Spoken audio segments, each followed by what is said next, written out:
Hei, bine te regăsesc la al doilea episod din seria dedicată vermicompostării. În această parte îți voi arăta o modalitate simplă și la îndemână de a crea o fermă de râme supraetajată. Dacă nu ai urmărit încă primul episod în care am vorbit în detaliu despre tehnicalitățile vermicompostării cu râme, atunci să știi că îl găsești în recomandările de la finalul acestui video. Vei afla acolo detalii interesante despre fiziologia râmelor de compost, despre condițiile optime în care să le crești, despre hrana lor și despre tipurile de vermicompost pe care le poți realiza. Așa că, hai să începem acest episod. Prima tehnică de vermicompostare pe care am testat-o în anul 2018 a fost ferma de râme supraetajată. Poți vedea cum arăta în imaginea alăturată.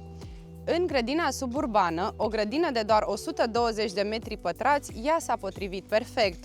Marele avantaj al acestui sistem este acela că este foarte compact, ocupă puțin spațiu și este ușor de administrat. Acest sistem poate fi utilizat nu doar în grădini mici, ci și pe balconul unui apartament. Am prieteni care au făcut loc unei ferme de râme supraetajate chiar în bucătărie și care îmi povesteau cât de tare se amuzau de uimirea prietenilor ce îi vizitau atunci când aceștia descopereau că sub masă se află o fermă de râme. Unii oameni cred că o fermă de râme va genera mirosuri, muște sau alte inconveniente și că ea trebuie neapărat să fie afară.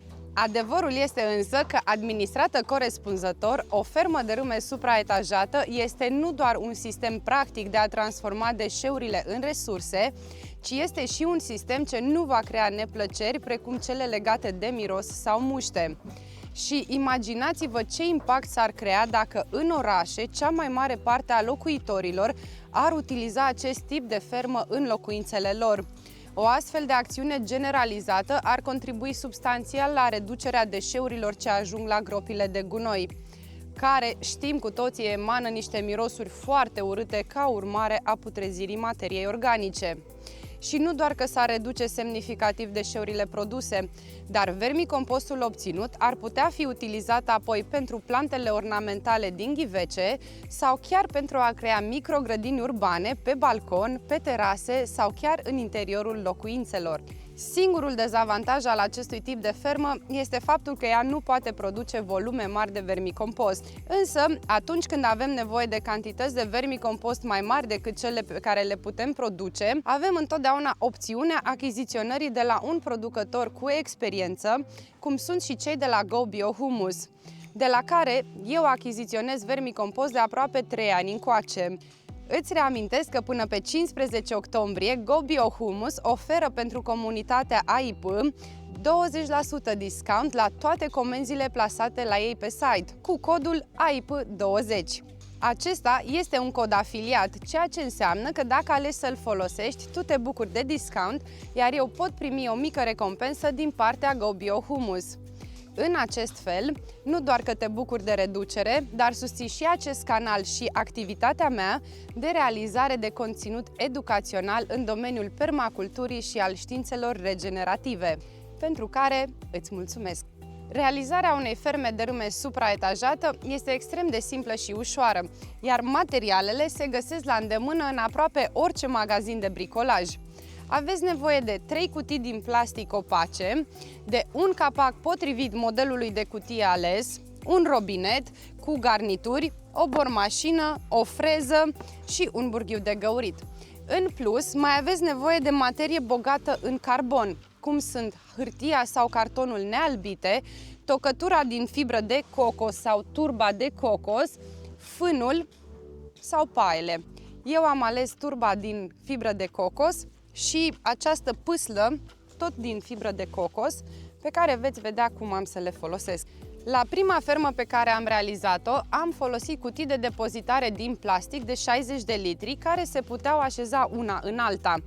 La baza primei cutii am așezat 2 cărămizi, astfel încât să rămână un spațiu liber în care să se acumuleze lichidul ce se scurge din ferma de râme.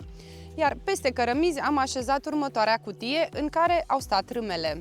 De data aceasta însă, am ales să utilizez cutii suprapozabile. Acestea sunt lăzi de depozitare Eurobox și le-am ales atât pentru faptul că pot fi așezate una peste cealaltă, fără să intre efectiv una în alta, cât și pentru că ele sunt sigure pentru depozitarea alimentelor, ceea ce le face și mai potrivite pentru râme. Un alt motiv este acela că ele au aceste două goluri pentru mânere pe care le voi utiliza ca guri de aerisire a fermei. Și dacă în prima versiune am utilizat 3 cutii de aceeași dimensiune, acum am ales cutii de 2 dimensiuni. Cele două mai mari au dimensiunile în centimetri de 32 cu 60 cu 40 și un volum de 61 de litri, în timp ce aceasta mai scundă are dimensiunile de 20 cu 60 și 40 și un volum de 40 de litri. Cutia mai joasă o voi utiliza la baza fermei pentru a acumula lichidul rezultat de la râme. Am luat și acest robinet de butoi pe care am să-l montez în lateralul lăzii pentru a extrage cu ușurință lichidul ce se va colecta. A doua cutie va găzdui râmele, iar a treia cutie va fi necesară mai încolo, după ce a doua cutie s-a umplut de vermicompost și este necesară migrarea râmelor într-o ladă nouă. Însă îți voi vorbi mai în detaliu despre acest proces de migrare după ce îți arăt cum pregătesc ferma. Pentru a pregăti această fermă de râme, mai întâi voi găuri fundul unei cutii înalte cu un burghiu cu diametrul de 5 mm. Voi distribui găurile cât mai egal pe fundul cutiei, la o distanță de câțiva centimetri una de cealaltă. Rolul acestor găuri este de a permite lichidului în exces să se scurgă din substratul în care trăiesc râmele.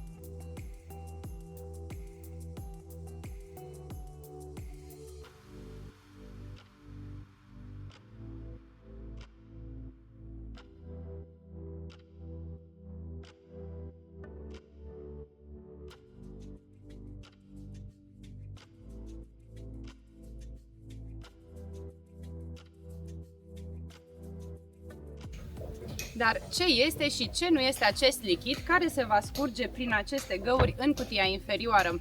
În engleză el se numește leachate, iar utilizarea lui este ușor controversată.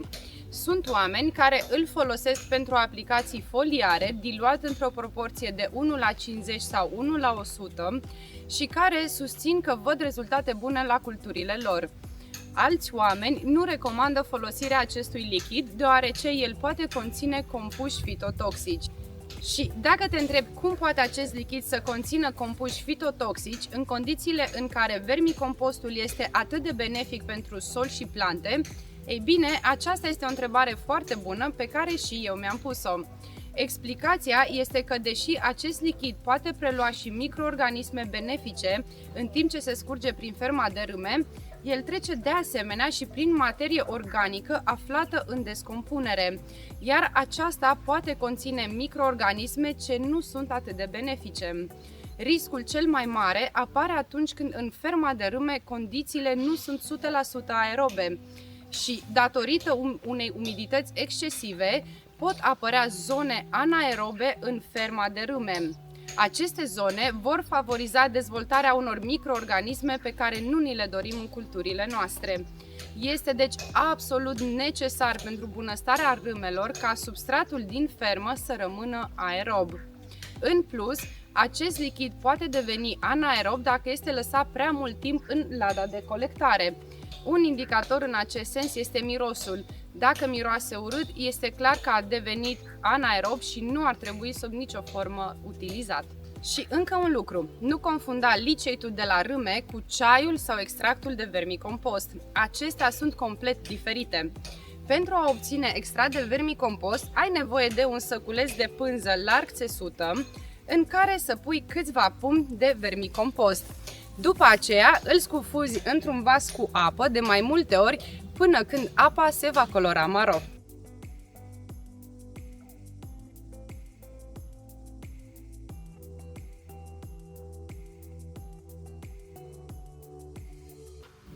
Ce înseamnă asta? Înseamnă că am extras microorganismele din forma solidă a vermicompostului și le-am transformat în soluție. Acest extract poate fi folosit pentru aplicații foliare sau pentru udarea la rădăcină a plantelor. pentru a aduce un aport de microorganisme benefice în sol și la culturi. Obținerea ceaiului de compost este un proces mai complex care presupune aerarea și hrănirea extractului de compost pentru o anumită perioadă de timp, urmărind anumiți parametri. Practic, ceaiul de vermicompost sau de compost în egală măsură urmărește multiplicarea microbiologiei extrase din materia solidă, iar cel mai facil mediu pentru o multiplicare rapidă este mediul lichid, adică apa. În ceea ce privește cutia în care se colectează lichidul de la râme, pentru montarea robinetului îți va trebui o freză cu un diametru corespunzător. Asigură-te că îl montezi etanș, folosind garnitură și în interior și în exterior, pentru a preveni eventualele scurgeri. Montează robinetul cât mai jos posibil, în funcție de modelul de cutie pe care l-ai ales.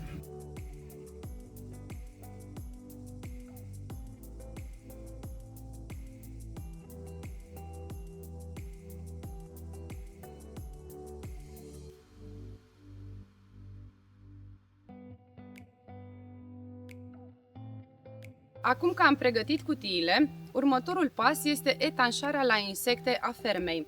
Acest pas este foarte important și îl recomand cu căldură. Pentru a evita pătrunderea insectelor în fermă, am achiziționat aceste petice de reparat plasele de insecte, care sunt autoadezive. Le voi lipi pe interiorul cutiilor, în zona găurilor de mânere, ce vor avea rolul de guri de aerisire și astfel doar aerul va circula prin aceste fante. Tot pentru a preveni pătrunderea insectelor în fermă, pe marginea capacului și la baza cutiei care va găzdui râmele, am să aplic această bandă cauciucată autoadezivă, ce se utilizează la etanșarea tocăriilor pentru ferestre și uși. Astfel, atunci când capacul este așezat și lăzile sunt una peste alta, nu vor exista goluri prin care să poată pătrunde musculițe sau alte insecte mai mici.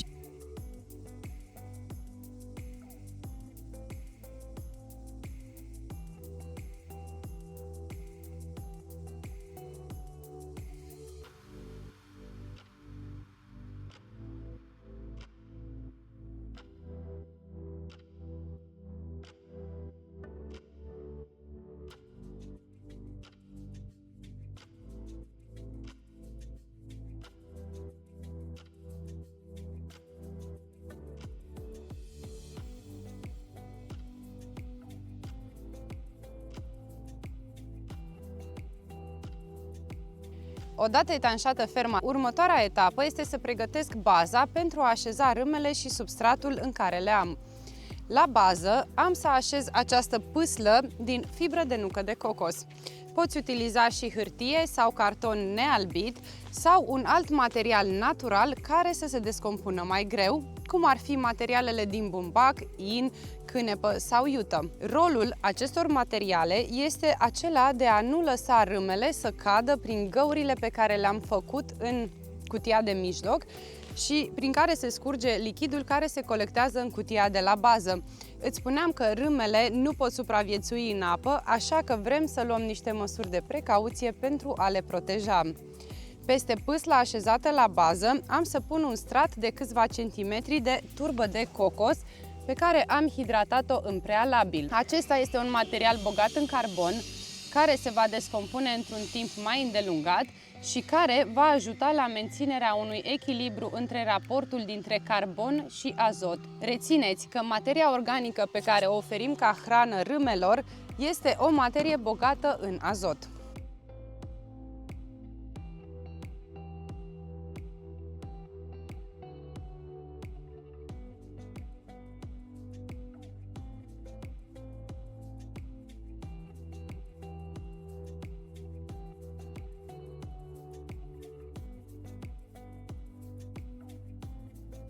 După ce am pregătit baza, următorul pas este să așez râmele cu substratul în care le am, pe care am să îl distribui uniform în cutie.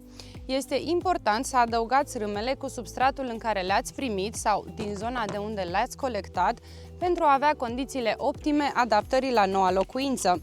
În ceea ce privește depozitarea fermei de râme, îți reamintesc că râmele sunt cele mai fericite la temperaturi între 15 și 25 de grade. Așa că asigură-te că protejezi ferma iarna de îngheți, iar vara de căldurile foarte puternice și de soarele direct.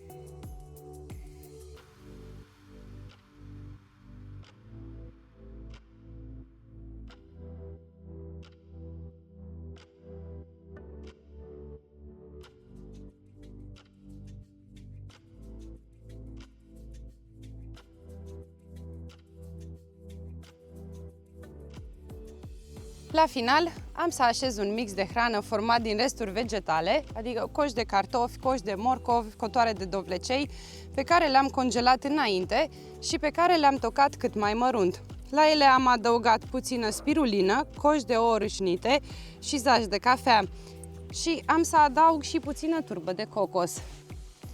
Îți reamintesc de regula puțin și des, adică mai bine hrănești mai des și cu cantități mai mici decât mult dintr-o dată. Astfel vei evita fermentarea, mirosurile și muștele.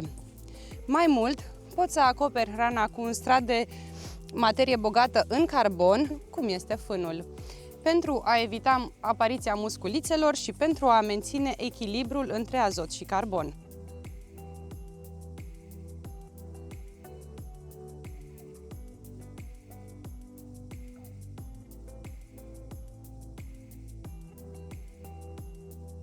Și acum că râmele sunt comod așezate în noua lor casă, haideți să vorbim și despre migrarea lor.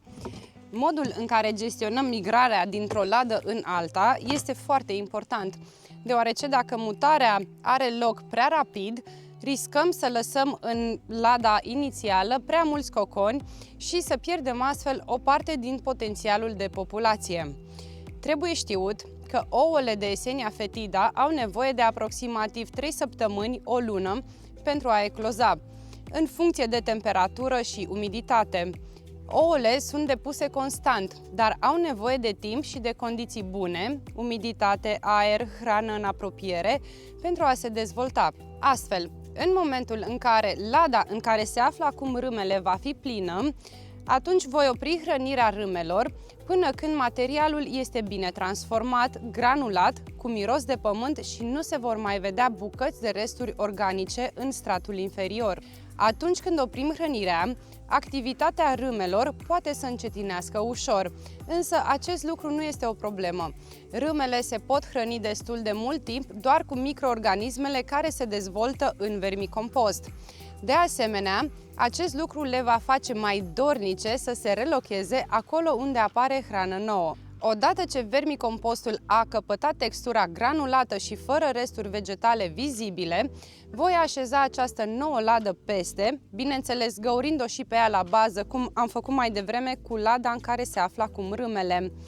Baza noii lăzi va fi în contact cu vermicompostul, astfel încât râmele să poată trece prin orificiile disponibile în noua ladă, unde voi așeza mâncare. Astfel, în momentul în care voi așeza a treia ladă, voi pune în ea un strat de 5-7 cm de hrană proaspătă, amestecată cu material bogat în carbon, cum sunt hârtia nealbită, cartonul, frunzele uscate, fânul, turba de cocos, ca un bufet proaspăt.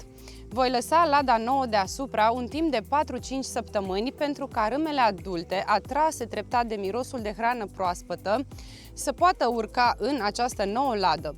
În acest timp, o mare parte din ouăle din lada veche au timp să eclozeze și puii să urce și ei.